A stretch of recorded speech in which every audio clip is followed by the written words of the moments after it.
ঘটনাটো মই ওলাই যোৱাৰ প্ৰায় 6:30-7টা ইমান মানত হৈছে সম্পূৰ্ণৰূপে জ্বলি শেষ হ'ল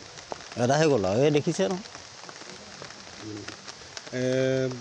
বজ্ৰপাত নে আন কিবা কাৰণ আছিল এইটো বজ্ৰপাতে বুলি ক'ব লাগিব কাৰণ অন্য কাৰণ কেতিয়াও হ'ব নোৱাৰে কাৰণ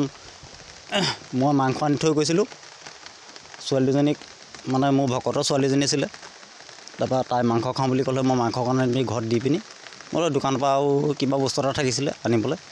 আনিবলৈ গৈছিলোঁ আনি পিনি আহি পিনি মই ঘৰত নাপালোঁহি তেহেঁত দুজনী কি হ'ল আমাৰ গাঁৱতে ভাওনাখন পাতিছে মোৰ ছোৱালীজনীয়ে ভাওনা পাত লৈছে দেই তাৰপৰা তাইক আকৌ ভাওনা পাতলৈ মাতিলে তাই গুচি গ'ল আহি পিনি মই নাপালোঁহি ঘৰ জ্বলি গ'ল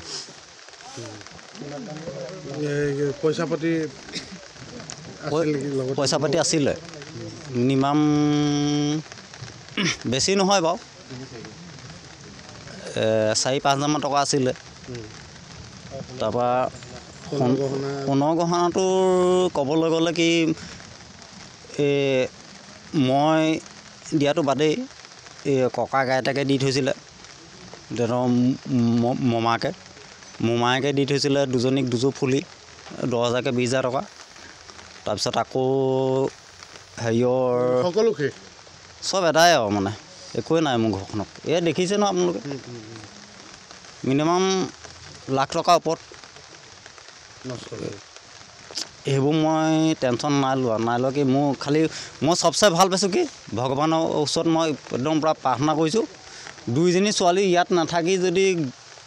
থাকিলেহেঁতেন নহয় দুইজনী ছোৱালী হজম হৈ গ'লহেঁতেন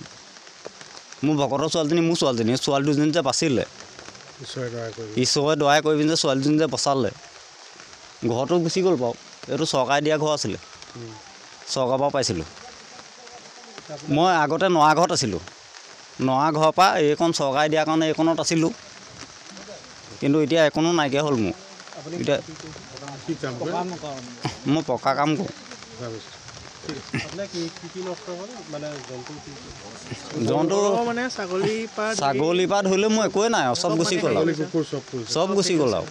একোৱে নাই হাঁহ মুৰ্গীৰ পৰা ধৰিলে গোটেইখন ইয়াতে হজম হৈ গুচি গ'ল